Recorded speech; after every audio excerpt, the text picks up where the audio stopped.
नमस्कार दोस्तों, चलिए जानते हैं देश भर और बिहार की 50 बड़ी खबरों को। लेकिन उससे पहले आप यह वीडियो किस जगह से देख रहे हैं, कमेंट में जरूर बताएं। बिहार में 100 नए फास्ट ट्रैक कोर्ट बनाने की घोषणा, जिससे लंबित मामलों में तेजी आएगी। उप मुख्यमंत्री सम्राट चौधरी ने कहा कि कानून व्यवस्था सुधारने के लिए 100 दिन का रोड मैप तैयार हो चुका है। खेल मंत्री ने घोषणा की है कि प्रदेश के सभी जिलों में ओलंपिक अकादमी खोली जाएगी। यह एक बड़ा कदम है। मुख्यमंत्री नीतीश कुमार ने किसानों के लिए नई सब्सिडी योजना की घोषणा की।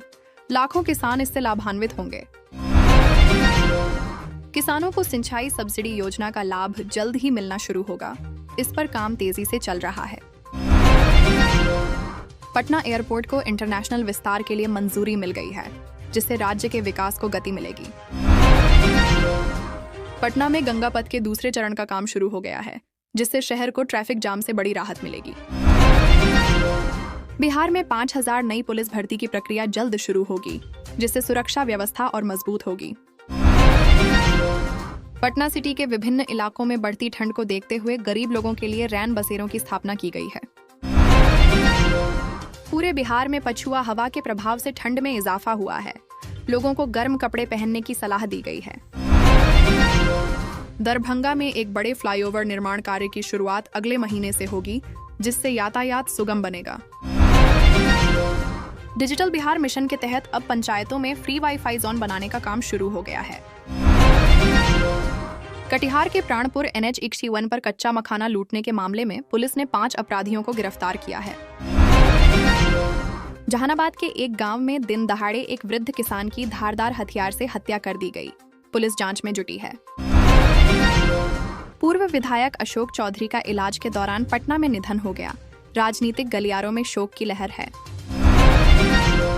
सारण जिले में निगरानी अन्वेषण ब्यूरो ने एक भू अर्जन लिपिक को 3000 रुपये की घूस लेते रंगे हाथ गिरफ्तार किया। निगरानी विभाग ने बताया कि लिपिक भारतमाला परियोजना के तहत अधिग्रहित जमीन के मुआवजे के लिए घूस ले रहा था। पटना और बेगूसराय के 2 तस्करों को प्रतिबंधित सामान के साथ गिरफ्तार किया गया है, जिसकी कीमत लाखों में है।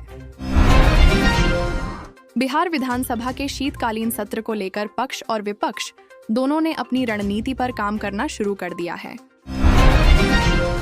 राज्य के कई जिलों में हल्की से मध्यम स्तर का कोहरा छाया हुआ है, जिससे सुबह के समय दृश्यता प्रभावित हुई है। मौसम विभाग ने अगले कुछ दिनों तक बिहार में ठंड और कोहरे की स्थिति बनी रहने का पूर्वानुमान जताया है।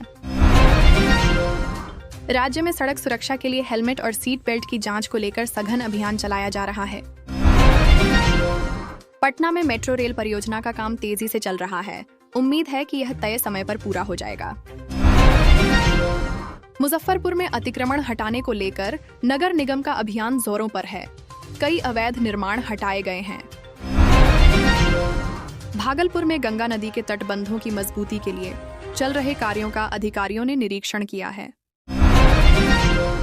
गया में पिंडदान के लिए आने वाले श्रद्धालुओं की सुविधा हेतु नई व्यवस्थाएं लागू की गई हैं। दरभंगा में शिक्षा विभाग ने सरकारी स्कूलों के निरीक्षण को लेकर एक विशेष टीम का गठन किया है। बिहार सरकार ने नए साल से पहले सभी लंबित विकास परियोजनाओं को गति देने का निर्देश जारी किया है।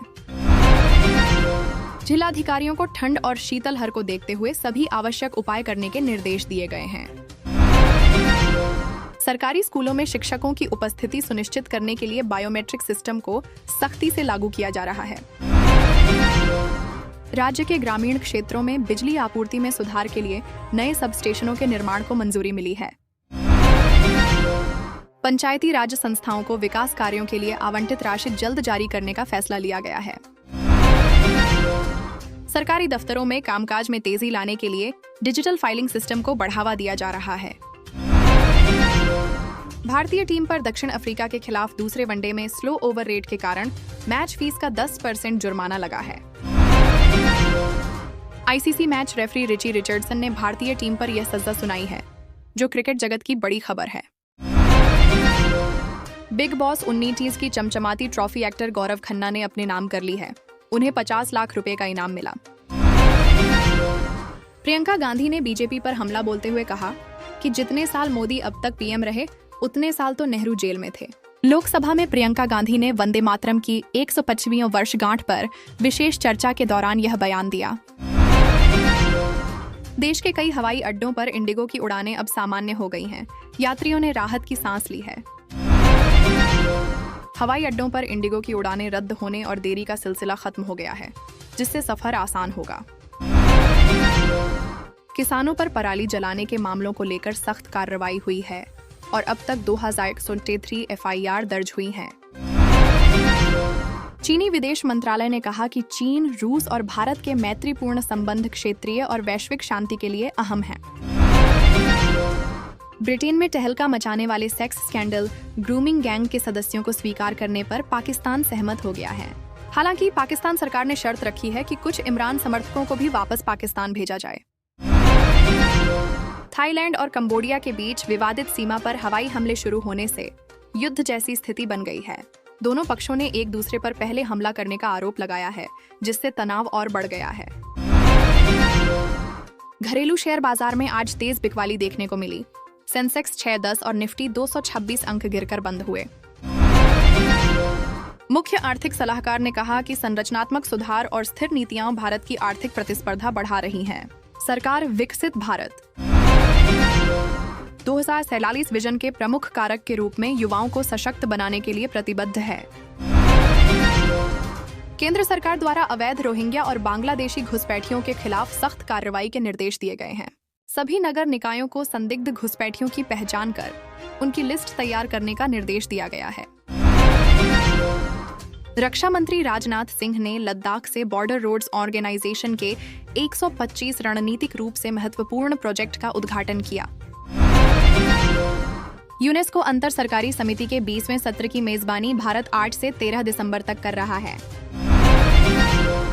जल सुरक्षा ही राष्ट्रीय सुरक्षा के नारे के साथ नागालैंड में सरकार ने एक बड़ा जल मिशन शुरू किया है। चेन्नई में पर्यावरण क्षेत्रीय सम्मेलन 2025 का समापन हो गया, जिसमें तटीय सुरक्षा पर मंथन हुआ। आज रात आकाश में पूर्णिमा का चांद सामान्य से ज्यादा बड़ा और चमकदार दिखाई देगा। यह एक खगोलीय घटना है। रेलवे ने यात्रियों की सुविधा के लिए कई नई विशेष ट्रेनें चलाने की घोषणा की है, जिससे भीड़ कम होगी। बिहार के कई छोटे शहरों में सड़कों के चौड़ीकरण और मरम्मत का काम तेजी से शुरू किया गया है। शिक्षा विभाग ने सरकारी स्कूलों के पाठ्यक्रम में कौशल विकास पर आधारित नए विषय जोड़ने का फैसला लिया है। पटना के कई हिस्सों में ट्रैफिक व्यवस्था को सुधारने के लिए नई सिग्नल प्रणाली लागू की गई है। कला और संस्कृति को बढ़ावा देने के लिए बिहार के विभिन्न जिलों में सांस्कृतिक कार्यक्रमों का आयोजन किया जा रहा है।